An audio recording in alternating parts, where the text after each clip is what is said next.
Yo, Mom Nature, this isn't necessary.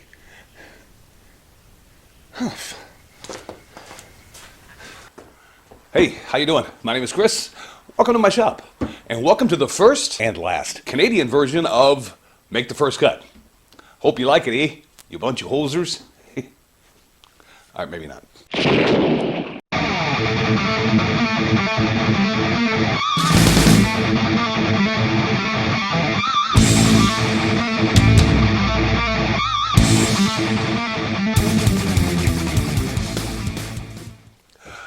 Okay, enough with the silliness.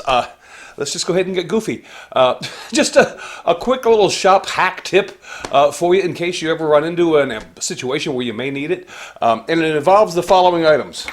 I'm using just a piece of cut-off 3/4 inch plywood.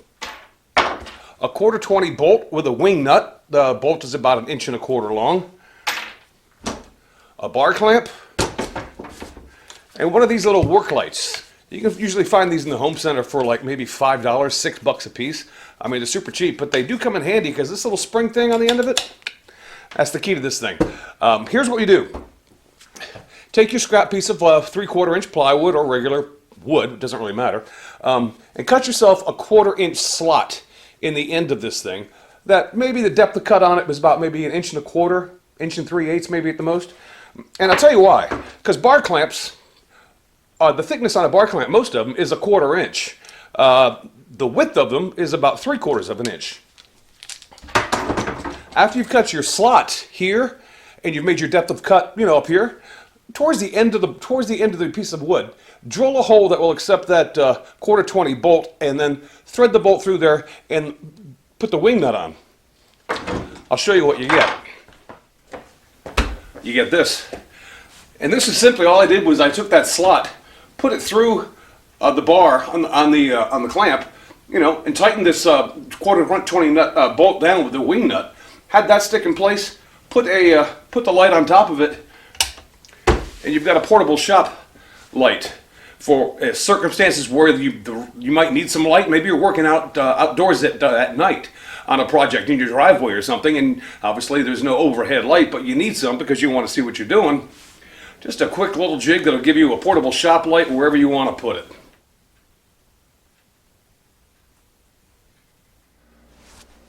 Unbelievable. Springtime in New England means it's gonna snow. I've got a couple more tips. Let me bring you over here and I'll show you.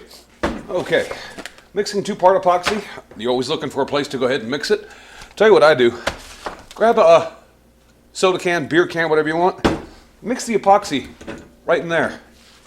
You can get it mixed up really well, and then use what you need, and then once it's hardened, go ahead and recycle this the same way you normally would. The epoxy gets removed from the aluminum the same way the paint does in the recycle process, so it just makes a nice little well to mix up epoxy. So whenever I have just an empty can later on, that's how I go ahead and do that. This next tip I can't take any credit for.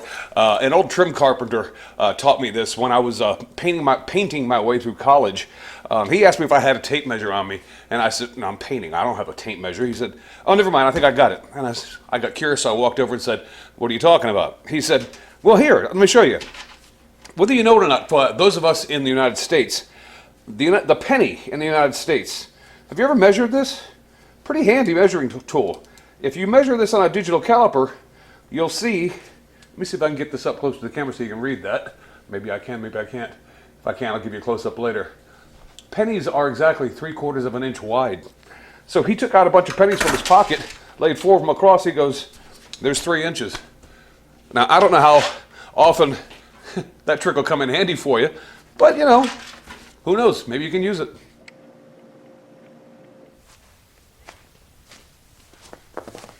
I mean, really?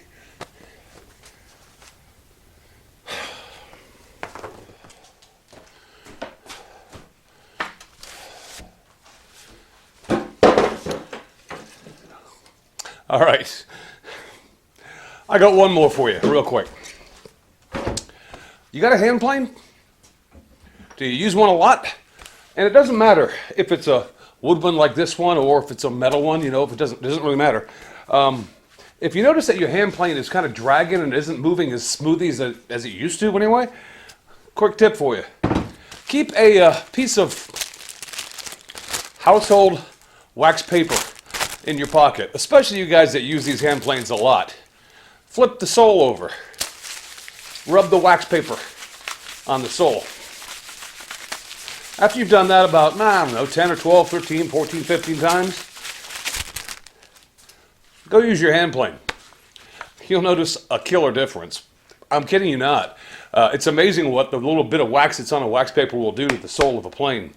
And the wax doesn't hurt the sole either, so get out in your shop, go out and do a few things.